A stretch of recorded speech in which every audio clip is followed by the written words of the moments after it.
Well, I'm sorry you're in this position, but we're here to help. And it sounds like a really big deal, but it's not always necessarily the case. Number one, have you had the line cameraed? Have you been able, with the camera, you're going to be able to see a video of the drain. It will pinpoint exactly what the issue is. And also with the camera, it's going to come with a locator that's going to be able to put an X on the spot of where this potential damage or breakage is.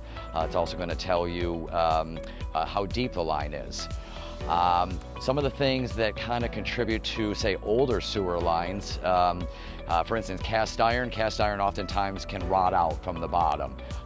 Crock piping, kind of a pottery type material. They used to use a mastic seal in between each 3-foot section. The roots over time from large trees may find their way into penetrations and start to shift your sewer line and move it around. Potentially crack it. Cracking then leads to collapse. On newer sewer lines, those are made out of PVC plastic.